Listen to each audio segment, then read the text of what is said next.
Welcome back to Dutch football. Next up, it's Vitesse playing at home in Arnhem in the home strip of gold and black against ADO from The Hague playing in the white. Crowd here of just over 17,000 in Arnhem. The stadium that holds just over 20.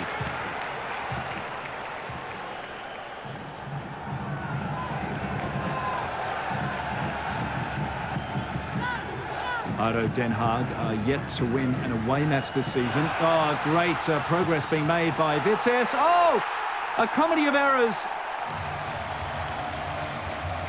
Fred Benson will take credit for that. But watch the ball. It was just flicked off the left boot. Well, touch and go whether that was actually an own goal. One of the defenders certainly got a foot to it, but it was off the boot of Fred Benson in the end.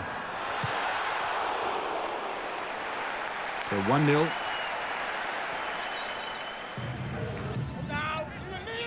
Edward Stirring there, the coach of Vitesse. Always a vocal character.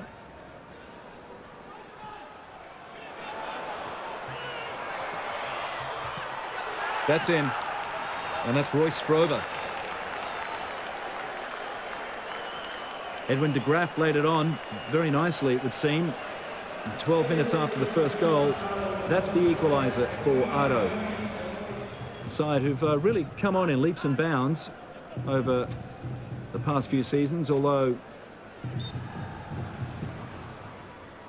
they had a brief positive spell at the beginning of this season. Now they're looking shaky again, so not the most consistent of outfits.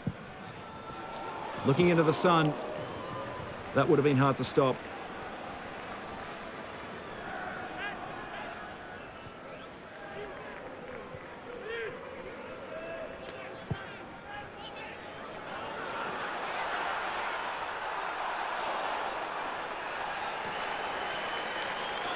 Matthew Amoa not too happy about his treatment there.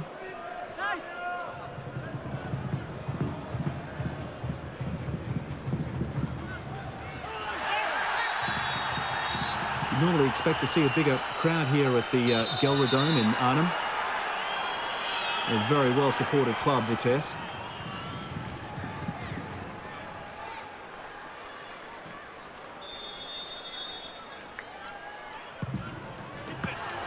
Oh, that's an own goal. Ferry Boat, there he is. Ferry Boat have popped that in. On 71 minutes, it happens to the best of them. But it's given the lead briefly to Vitesse.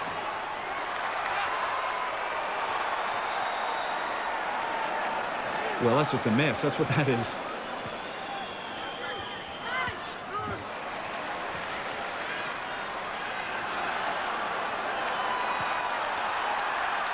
A good run. Edwin de Graaf, that really was a good bit of mileage made up by de Graaf, and they can't repay the debt. The use of Hersey there, really making a bit of a meal of that one.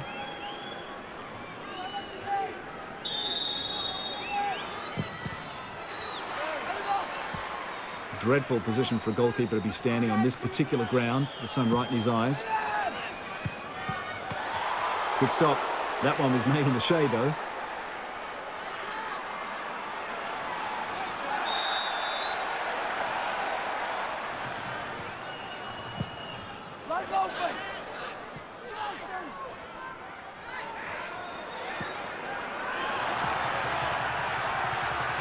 Yusuf Hersey.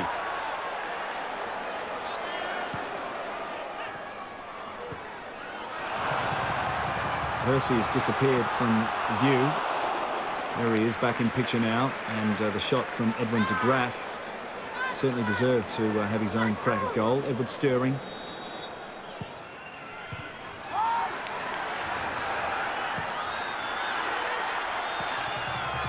Referee there just taking a very brief look at his watch, and here comes Vitesse. It's one-on-one. They're looking for support. Wise football. It's been played on for Hersey. And Matthew Amoa played good, mature, sensible football there. Matthew Amoa passed on for Yusuf Hersi on 94 minutes, that goal. And that's a solid 3-1 win for Vitesse.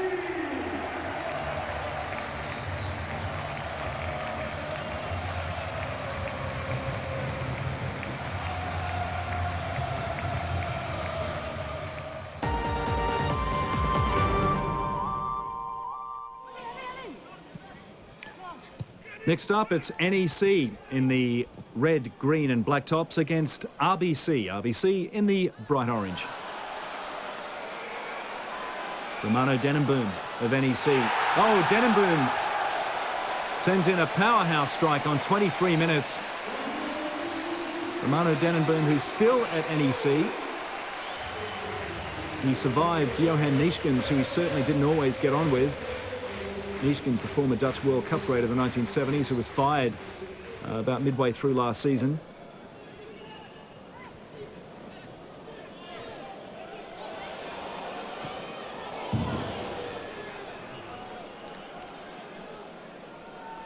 Bit of a wasted chance there. RBC at the moment sitting rock bottom in the Dutch league. A position they held most of last season as well. In fact, it's very much a miracle that they're still here in the first division this season. The referee pulls out a yellow for Fritz Papp.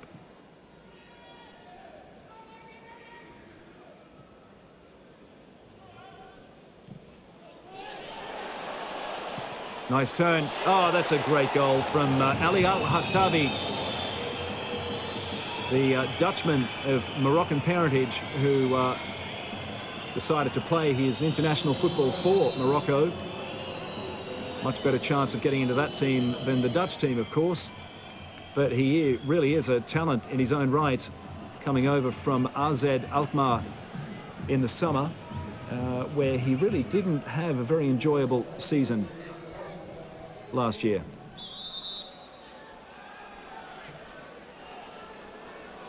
So goals from Romano Denenboom and Ali Al-Hattabi, and that's 1-1.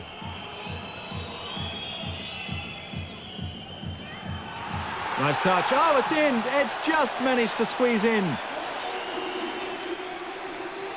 And Andre Niedzalan picks up a very crafty goal.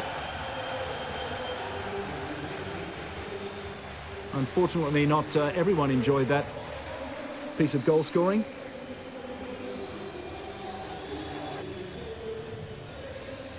And there was, you can see, so much pushing and shoving. One of the RBC players just seemed to collapse down under his own steam, though, it must be said. But that's a 2-1 lead for NEC.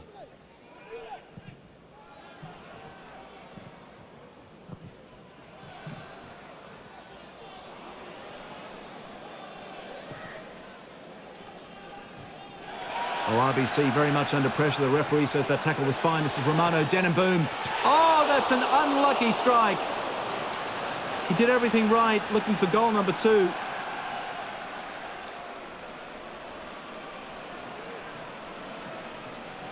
Managed to whip it through, straight through the legs of Tyrone Loran, the RBC skipper as well.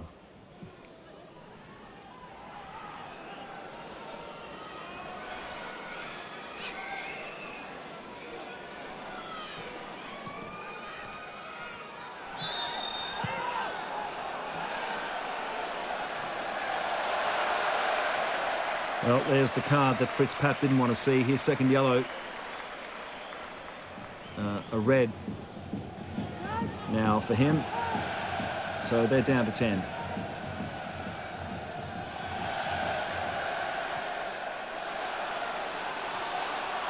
Clever ball. He still may have left it far too late, in fact. That was never going in. Running around like a rabbit. Shot that should have perhaps been taken much earlier.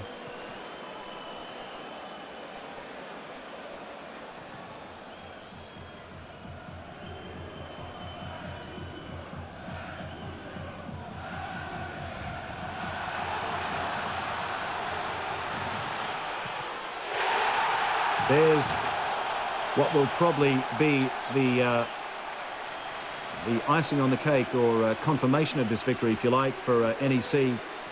Juliano Grotz pops that one away on 85 minutes for a 3-1 lead for the home side.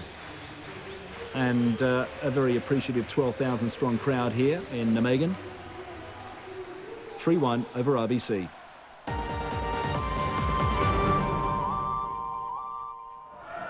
And to wrap things up, Rode AC at home in the yellow tops against FC Utrecht.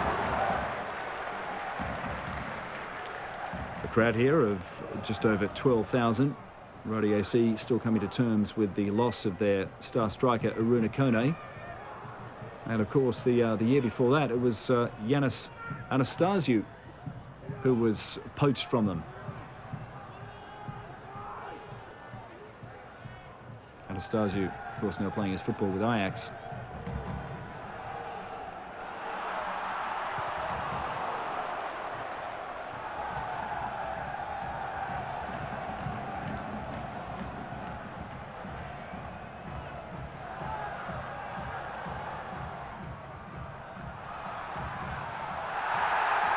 Seemed to be a push. Referee says no, get up. And Edson Brafeld was the man who may have gotten himself in trouble there, but lucky with the referee in the end.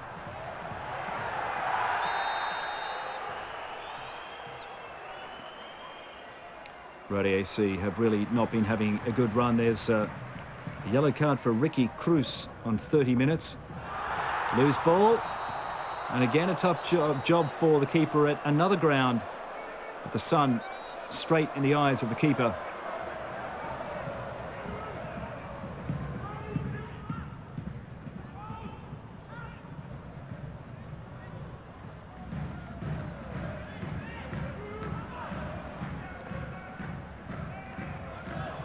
Well, persistence paid off that time for Marc-Antoine Fortuné, the Frenchman.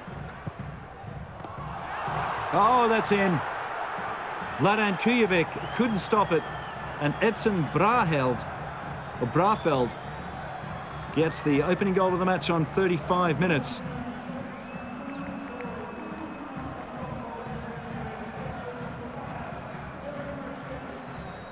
Well, look at the trajectory of that ball. In cricket terms, you'd probably say that was a Yorker.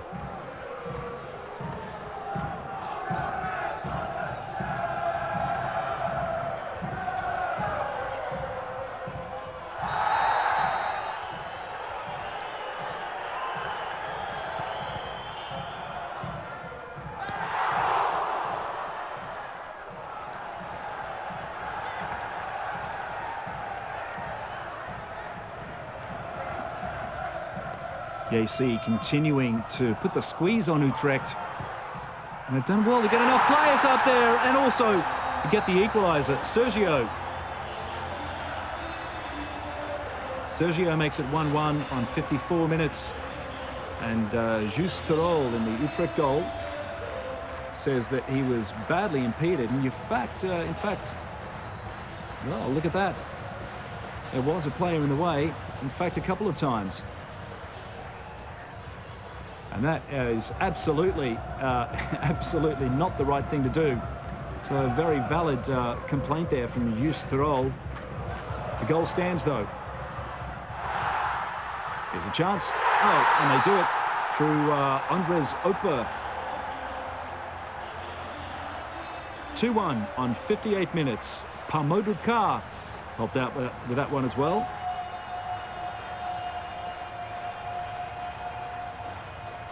But it was Oper who stayed calm under pressure and will quite rightly take full credit for that one.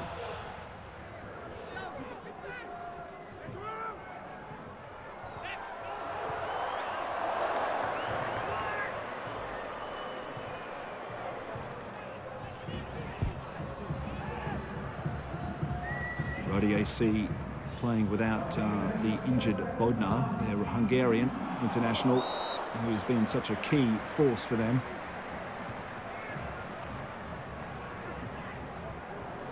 Hasn't hampered them too much, though.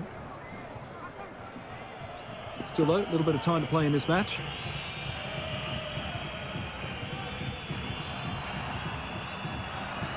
Dale Douglas, this is Robin Elise. Both with very similar haircuts. The referee looks at his whistle. And there it is. An important win, it must be added, for Rode AC. 2-1 over Utrecht.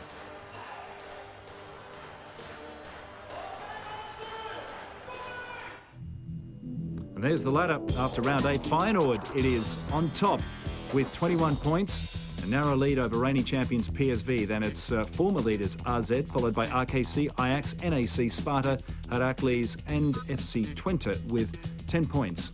In 10th, it's Utrecht, then Heerenveen, Vitesse, Groningen, Rode AC, Willem II, NEC ADO and RBC Roosendaal rock bottom with just the 2 points. And the top goal scorers after round 8 in Holland's Eredivisie, it's still Shota Avaladze of AZ with 10 goals, followed by Klaas-Jan Huntelaar of Heerenveen with 7, then De Kuyt, Kenneth Perez and Aruna Kone of Rode AC, formerly PSV, with 6 goals. And the question from last week's program, the quiz, who was the top scorer in that program? The answer was Shota Avaladze. The winner was Lam Shuk Lan. Prizes from Princess household appliances from Holland, valued at 1,700 Hong Kong dollars. And the question for next week from today's program, who scored the hat-trick in the match NAC against Heerenveen? Send your answer to Post Office Box 70100, Kowloon Central Post Office, and remark it Dutch Soccer League. And of course on the back, importantly, put your name, address, ID number, telephone number and the answer. And that's all we have time for today. Join us again same time next Monday for more action from the Dutch Football League. Bye for now.